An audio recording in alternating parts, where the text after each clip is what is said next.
आज की वीडियो में मैं आपको बताने जा रहा हूँ इनवर्स ट्रिग्नोमेट्री का कॉन्सेप्ट। और सबसे पहले तो सवाल ये आता है कि इनवर्स ट्रिग्नोमेट्री क्या है और इनवर्स ट्रिग्नोमेट्री हमें क्यों पढ़ाई जा रही है। एक्चुअली आपने 10th और 11th में जो किया, आप क्या करते थे, आपको एंगल दे दिया जाता था sin theta, cos theta, tan theta या फिर cosec theta, sec theta, cot theta, right. तो ये आपको ट्रिग्नोमेट्री फंक्शन दे दिए जाते थे और इनके एंगल दे दिए जाते थे। आपको ये बताना होता था कि इस ट्रिग्नोमेट्री फंक्शन की इस एंगल पर क्या वैल्यू होती है। ऐसे तो करते थे हम, जैसे कि sin 60 डिग्री, sin 30 डिग्री और या cos 45 डिग्री, cos 60 डिग्री या tan 90 डिग्री, इस तरह से हम लोग करते थे। बट यहाँ पे अब क्या है कि आपको वैल्यूज दे दी जाएंगी, किसी भी ट्रिग्नोमेट्री फंक्शन की वैल्यूज दे दी जाएंगी। आपको ये बताना है कि ये ट्रिग्नोमेट्री फंक्शन की ये वैल्यूज किस एंगल पर होती है। ठीक है, मतलब की उल्टी बात कि जो वैल्यूज आप पहले निकालते थे 10th और 11th में, अब वो वैल्यूज आपको दे दी जाएंगी। आपको निकालना पड़ेगा कि वो वैल्यूज उस ट्रिग्नोमेट्री फंक्शन के किस एंगल पर पड़ती है, राइट ना। तो सबसे पहले इसको समझने के लिए देखिए क्या करेंगे हम।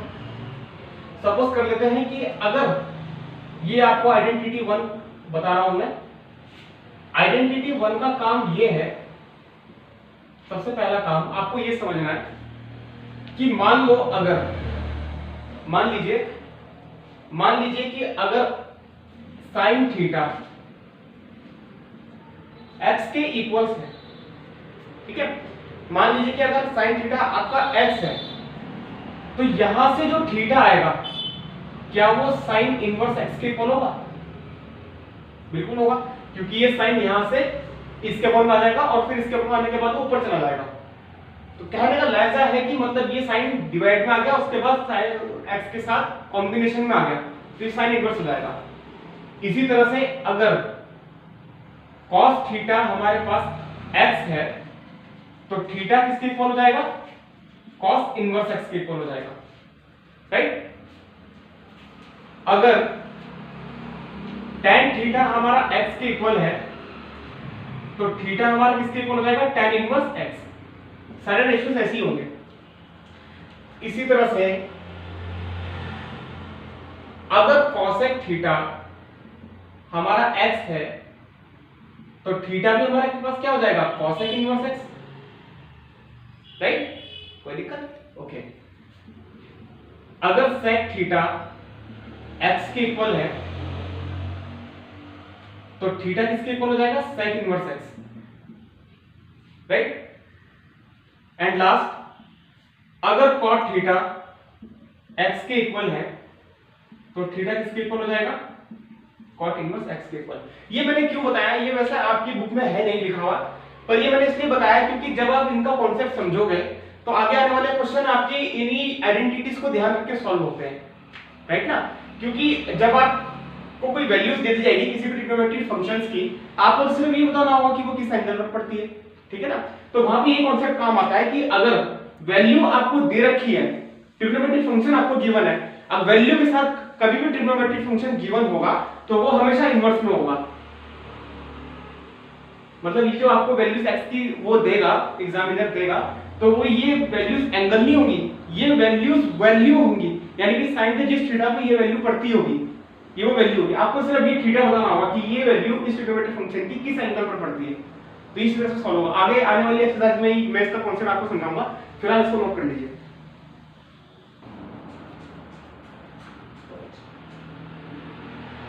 ओके, तो क्लास अभी आपने वो कॉपी किया।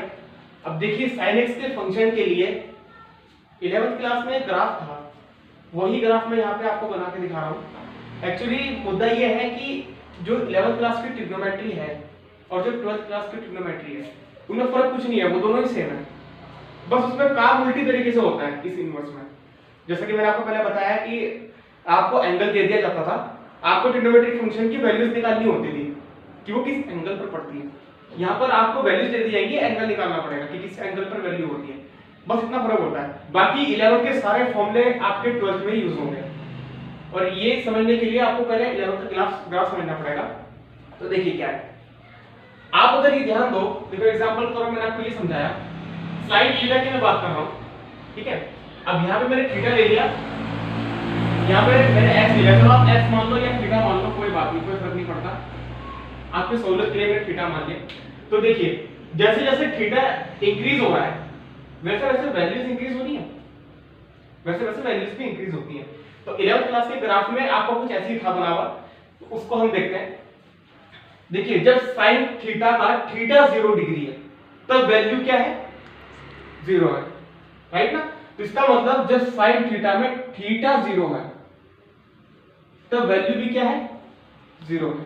जो इस साइड वाली जो ये चीज आ रही है असल में जो हॉरिजॉन्टल एक्सिस पर आपका लाई कर रहा है 11th क्लास के ग्राफ में, ये चीज आपकी होती है एंगल्स, ठीक है, ये चीज आपकी एंगल्स होती है जो इस साइड जाती है, और ये चीज होती है वैल्यूज जो आपकी एक्स एक्सिस के अलोंग जाती है इस तरह से, राइट ना। तो अब देखिए कैसे, जब थीटा 0 डिग्री है तब वैल्यू 0 है, यानी कि साइन 0 पे तो 0 होता ही है। अब थीटा 30 डिग्री आ गया, थीटा 30 डिग्री आ गया और 30 डिग्री पे वैल्यू क्या होती है, 1/2। तो यानी कि आप देख रहे हो कि जैसे ये 0 है और ये 1 है, इसके बीच में कहीं पर 1/2 होगा। और अगर ये यहां से यहां तक ये 90 डिग्री है तो 90 डिग्री से यहां पे 60 डिग्री होगा और यहां पर 30 डिग्री होगा, यहां पर इस पॉइंट पर 30 डिग्री होगा, ठीक है। अब साइन 30 डिग्री पे क्या होता है, 1/2 होता है, यानी कि ये यहां से यहां तक तो क्या है 1, और 1/2 कहां होगा, इसके बीच में करके क्या करेगा। तो अगर हम इन दोनों को इंटरसेक्ट करें, अगर हम इन दोनों को इंटरसेक्ट करें मतलब यहाँ पे हम 30 डिग्री के हिसाब से करें और यहाँ पे 30 डिग्री की वैल्यू के हिसाब से करें, तो आप देख रहे हो कि यहाँ पे मीट कर रहा है इस तरह से, एक पॉइंट यहाँ पे मीट कर रहा है, ओके।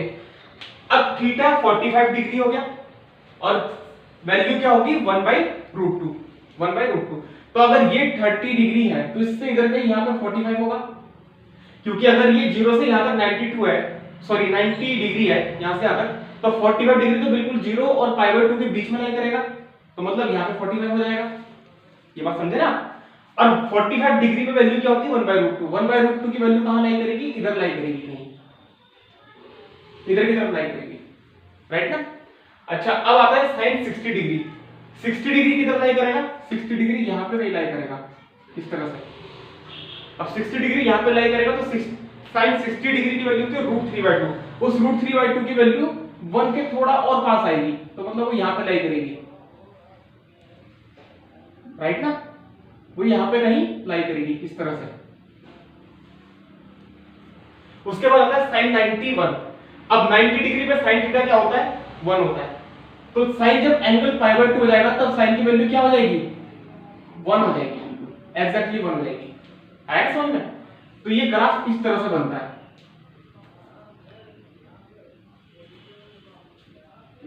इस तरह से ये मर्ज होकर बनता है ये।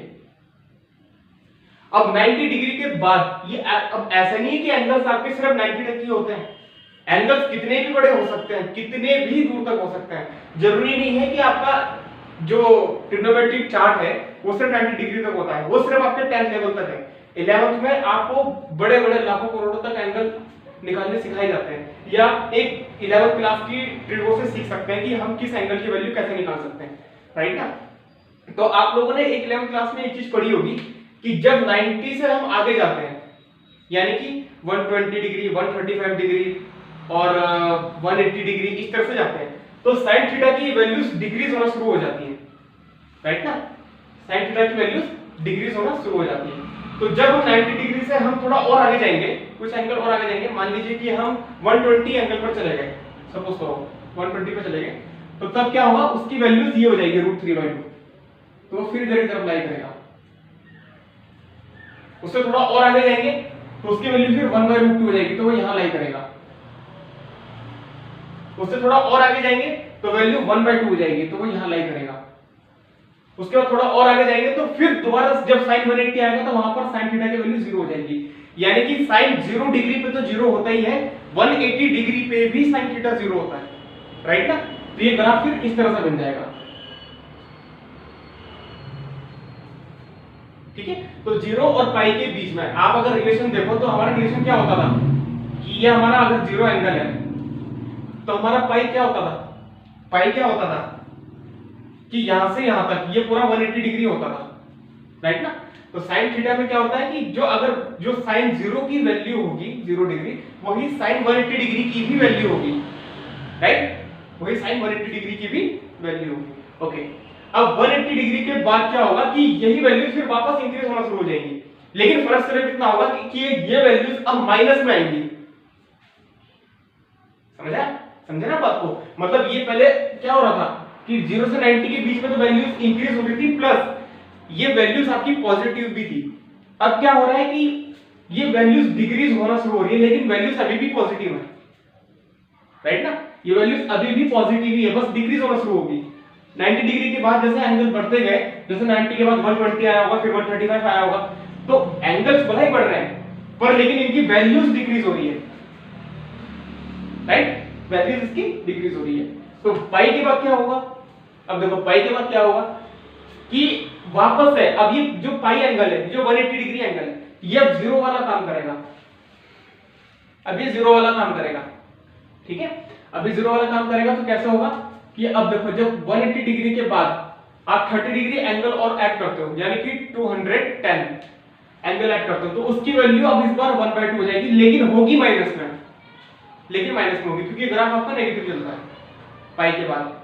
फिर उसमें कुछ मतलब 30 डिग्री के बाद हम 15 डिग्री और ऐड करेंगे तो 225 डिग्री हो जाएगा, तो उसकी वैल्यू होती है -1/√2, ठीक है। आप देख रहे हो क्योंकि ये -1 है, 1 से पहले इधर की वैल्यू पे क्या पड़ेगा -1/√2। अगर ये -1 है तो -1/√2 तो -1 से छोटा ही होता है, आई मीन बड़ा होता है, तो वो यहाँ पे लाई करेगा। उसी तरह से फिर एक यहाँ पे लाई करेगा, उसके बाद फिर ये -1 हो जाएगा, राइट ना। इस तरह से -1 हो जाएगा और ये ग्राफ आपका इस तरह से बन जाएगा, ये इस तरह से बन जाएगा और ये कंप्लीट होता होता ऐसे चलता रहेगा। फिर वापस ये यहाँ पे आके 2 पाई पे 0 हो जाएगा, जब साइन 0 पे 0 है, पाई पे भी 0 है, 2 पाई पे भी 0 होगा, फिर 3 पाई पे भी 0 होगा, फिर आगे 4 पाई आएगा, उस पे भी 0 होगा। मतलब साइन थीटा में जो पाई वाले एंगल्स चलते हैं, n पाई वाले, जो आपको 11th में मैंने बताए थे, n पाई वाले जो एंगल्स चलते हैं उन पर साइन थीटा 0 होता है हमेशा। उसके बाद 2 पाई के बाद ये एंगल इसी तरह से ग्राफ बनेगा जिस तरह से आपका 0 और पाई के बीच में बना था, मतलब वैल्यूज आपकी इंक्रीज भी होंगी, प्लस उसके साथ साथ प्लस में भी रहेंगी वैल्यूज, राइट ना। और माइनस में क्या सीन होता है कि अगर 0 और पाई के बीच में एंगल इंक्रीज करते हुए बढ़े थे, तो 0 और -पाई के बीच में ये एंगल डिक्रीज होते हुए बढ़ेंगे इस तरह से, और फिर ये इस तरह से बनता जाएगा। कॉपी कीजिए। तो स्टूडेंट्स, आई होप आपने ये कॉपी कर लिया होगा। अब इसको समझाने का मेरा मकसद क्या था? मेरा मकसद असल में ये था कि आप ये देख रहे हो कि y = sin थीटा लिखा हुआ है। अब यहाँ पे दो चीजें हैं, यहाँ पे एंगल्स भी हैं और वैल्यूज भी हैं, राइट। तो यहाँ पर हम निकालते क्या है? वैल्यूज निकालते हैं। हमें एंगल दे दी जाती है, जैसे मैंने आपको 11th की ट्रिगो के बारे में बताया, हमें थीटास दे दिए जाते थे और हम क्या करते थे कि उन थीटा को उन ट्रिग्नोमेट्रिक फंक्शंस में रखकर उनकी वैल्यू पता करते थे कि उस ट्रिग्नोमेट्रिक फंक्शन में ये वैल्यू किस एंगल पर पड़ती है, यानी कि मतलब एंगल आपको दे दिया जाता था, वो वैल्यू उस एंगल पर क्या पड़ती है। तो यहाँ पे वही हो रहा है, आप देख रहे हो कि जैसे जैसे मैं यहाँ पे थीटा इंक्रीज करता जा रहा हूँ, तो यहाँ पे साथ साथ y की वैल्यूज भी इंक्रीज होती जा रही है। असल में जो मैंने लिखा है ना y = वैल्यूज, तो मतलब ये y एक्सिस पर पड़ने वाली ये सारी वैल्यूज हैं जो कि -1 और 1 के बीच में लाई करती है। साइन थीटा का थीटा कितना भी बड़ा क्यों ना हो जाए, पर उसकी वैल्यू हमेशा -1 और 1 के बीच में ही आती है, राइट ना। तो असल में हम भले ग्राफ को हम हॉरिजॉन्टल एक्सिस पे मूव कर रहे हैं, पर यहाँ पे हम एक्चुअली y की वैल्यू निकाल रहे हैं, और y की वैल्यू निकाल रहे हैं इसका मतलब ट्रिग्नोमेट्रिक फंक्शन की वैल्यू निकाल रहे हैं कि उस ट्रिग्नोमेट्रिक फंक्शन की वैल्यू उस एंगल पर क्या पड़ती है, राइट ना। तो जो y आपका निकल रहा है ना, असल में ये ट्रिग्नोमेट्रिक फंक्शन की वैल्यू निकल रही है। तो हम 11th में काम ये करते थे।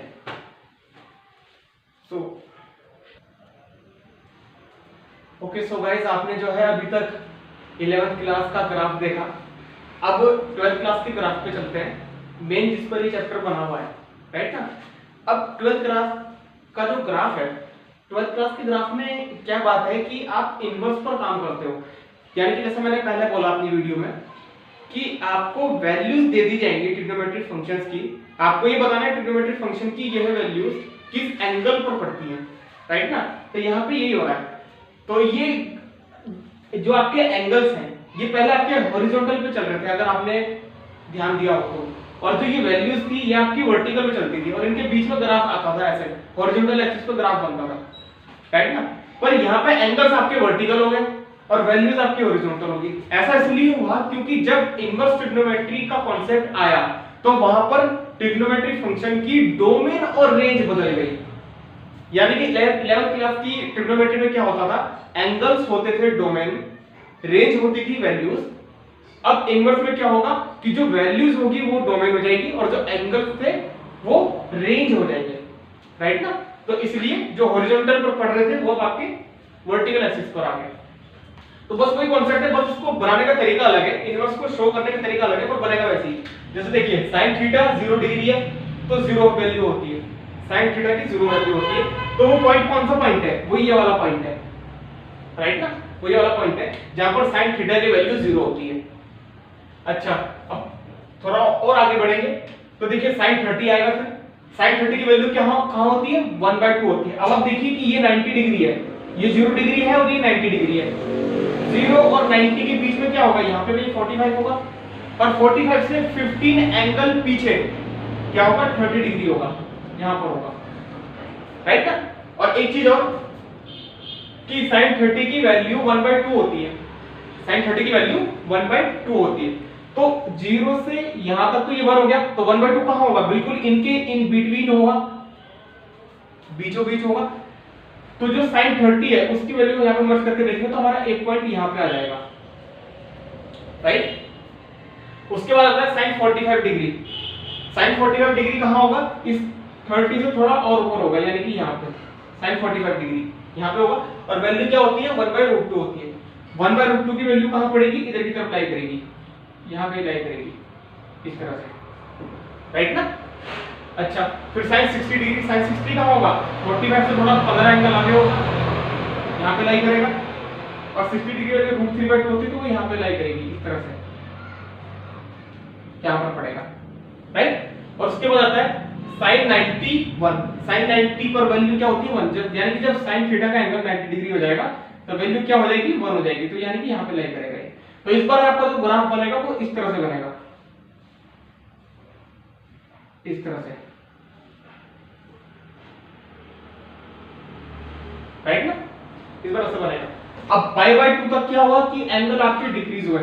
अब जो उसमें हो रहा था ना, उसमें 11th वाले ग्राफ में हो रहा था कि 90 के बाद जैसे एंगल बढ़ते रहे पर वैल्यूज डिक्रीज होती गई, वही इसमें होगा कि अब 90 और π के बीच में, यानी कि 90 और 180 के बीच में क्या होगा, अब एंगल्स आपके डिक्रीज होना शुरू हो जाएंगे। तो ये इस तरह से होगा, अब ग्राफ आपका इस तरह से बनेगा, ये चीज, राइट ना, ग्राफ आपका इस तरह से बनेगा। उसके बाद पाई और 2π के बीच में फिर से एंगल वैल्यूज आपकी बढ़ेंगी, फिर से आपकी 0, 1/2, 1/√2, √3/2 और 1 इस तरह से बनेगी, लेकिन आपकी वैल्यूज नेगेटिव में लाई करेंगी, ये इस तरह से, इस तरह से माइनस में बनेगी और आगे भी चलता रहेगा ये कॉन्सेप्ट इस तरह से। वो चीज यहाँ पे कि अगर जो sin 90 पे 1 था वो sin -90 पे क्या होगा, -1 होगा। तो यानी कि इस बार ये ग्राफ यहां से बनेगा इस तरह से, ये और ये इस तरह से बनता हुआ ऐसे निकल जाएगा। तो इनवर्स ट्रिग्नोमेट्री का ग्राफ ये होता है।